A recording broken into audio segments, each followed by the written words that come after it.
Hello and welcome, ladies and gentlemen. I am the Curious Owlbear, and I'm continuing my series where I give you ideas for random encounters. I received a request for some encounters for the Mournlands in Eberron, which is a truly amazing environment. Thanks, Matt. I appreciate the request, and I hope you enjoy the video. Let's jump into a brief description of the Mournlands, and then we'll see what our adventurers will run into.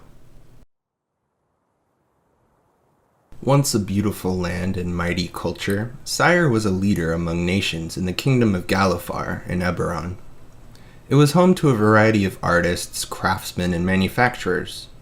The land was plunged into a mighty war in the wake of the death of a king, pulling 5 different cultures into the conflict. The war raged for many years, with Syr sustaining heavy losses as it became the site of a massive battle between 3 nations. Now, no one knows whether the subsequent catastrophe that shaped the land was caused by a doomsday device of Syr's design, or whether an enemy caused the destruction. But the result was the disappearance of an entire nation over the course of a day. Now referred to as the Day of Mourning, Syr was completely wiped off the map and replaced by the Mournlands. The Mournland lays vast and empty, with the thick gray mist clouding any observations from outside the region. Adventurers who are headstrong enough to venture into the vast open grave in search of lost treasures may run into beasts shaped by the vacant magics left over from the mighty cataclysm. The region is sparsely populated, save for the misshapen beasts and remains of Warforged soldiers. Our adventurers have heard of a particular building that may hold some treasure. It was once a museum that held great pieces of artwork from the artists of Syr, and though it was partially collapsed, the report indicated that there may be a way inside. As the adventurers cross the dead gray mist surrounding the Mournlands, the open, scarred landscape begins to take shape. Blackened wastes and gray, cracked peaks come into view, and the group selects a path through the unknown wilderness. Soon after crossing the mists, the players begin to hear the sounds of clashing swords and cracking wooden shields. The group rounds a bend, entering a small redoubt among the cliffs. There, they see several skeletal warriors locked in a permanent battle. They watch as a soldier breaks into a pile of bones, only to reform into a skeleton moments later. If the skeletal warriors notice the party or are attacked by them, then they will join forces against the perceived invaders. The group continues into the wilderness, climbing down steep cliffs and skirting narrow breaks in the terrain. Halfway through the morning, the skies darken with black clouds and gray mist begins to envelop most of the players' vision. Eventually, they begin to spot shapes moving within the mist. Shades of creatures and humanoids call out to them, and every player must make a Constitution saving throw, lest they fall victim to the magical storm from the Shadowfell. This magical storm comes from the ghosts of Saltmarsh module. Unfortunately for the people of Saltmarsh, the area suffers from latent energy that seeps into the material plane from the Shadowfell, causing these storms. The Mournland is another environment where I can definitely see this effect occurring, due to the extreme cataclysm that shaped the land. The group takes cover from the magical storm in a small natural cave. The entrance is simply a break between 2 razor-sharp cliffs, and some of the players may even need to shift sideways in order to get inside.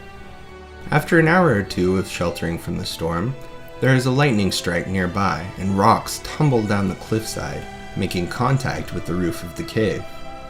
Stalactites and boulders are loosed from the roof of the cave, falling onto the resting players. It's up to you exactly how high the cavern is and how big the falling debris will be, and you can adjust the damage accordingly. Unfortunately, one of the group members was injured during the cave-in. It's not long before they discover another remnant from the Day of Mourning. The injured group member sits in a safe corner of the cave to take a short rest. They are uninterrupted, but they realize that healing does not occur as normal in the Mournland. No normal healing can take effect, and healing spells operate at half of their normal efficiency. You can always add additional homebrewed magical effects that have persisted since the cataclysmic event that shaped these lands. The magical storm finally subsides, and the group cautiously leaves their shelter.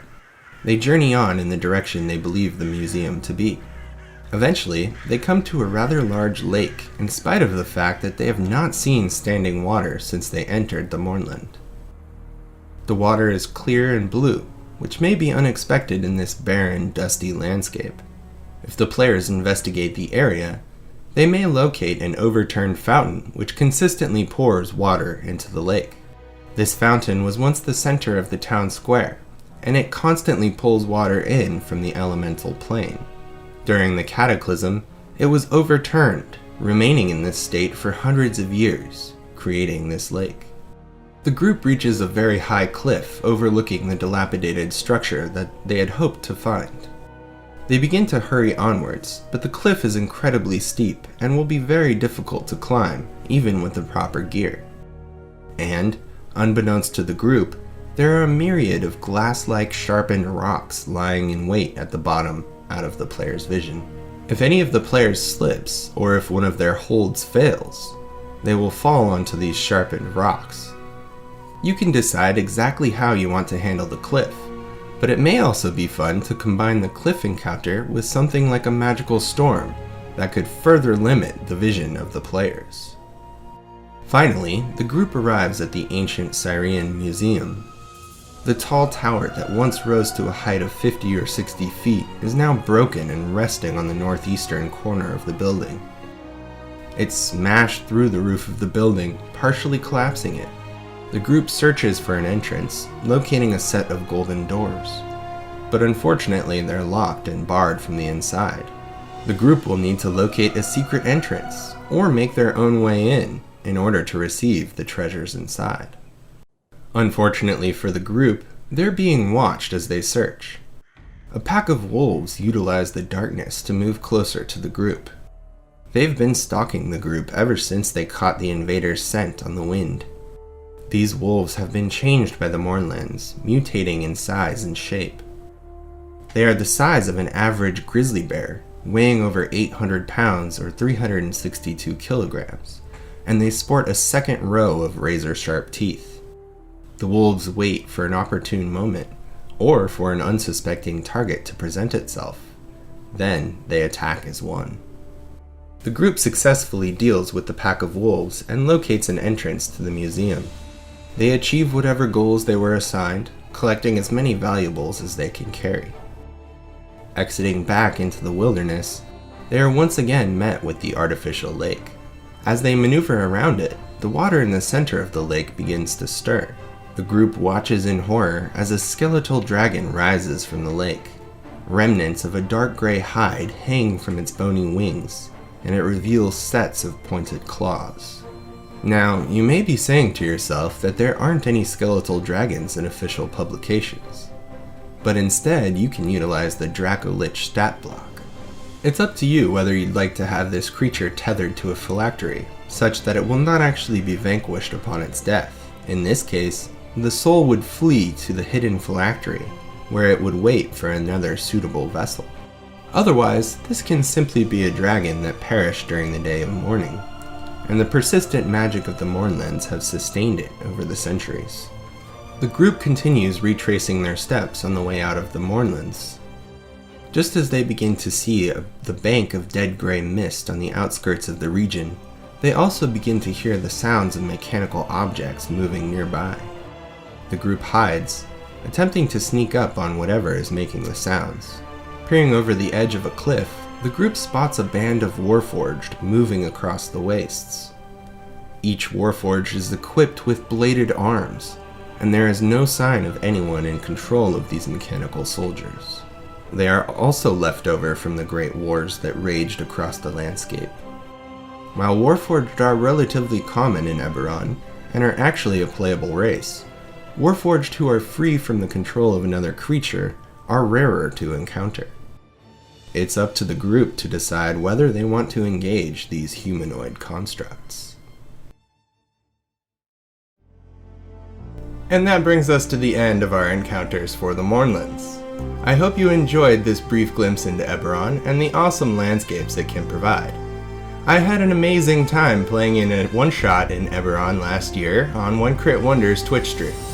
If you're not familiar with One Crit Wonder, or if you'd like to check it out, there will be a link to the VOD in the description below. As usual, make sure to subscribe and smash that notification bell, because there are many more D&D encounter videos on the way. If you have any ideas or requests for future videos, make sure to leave them in the comments below. I'd love to check them out. Until next time, stay curious, adventurers.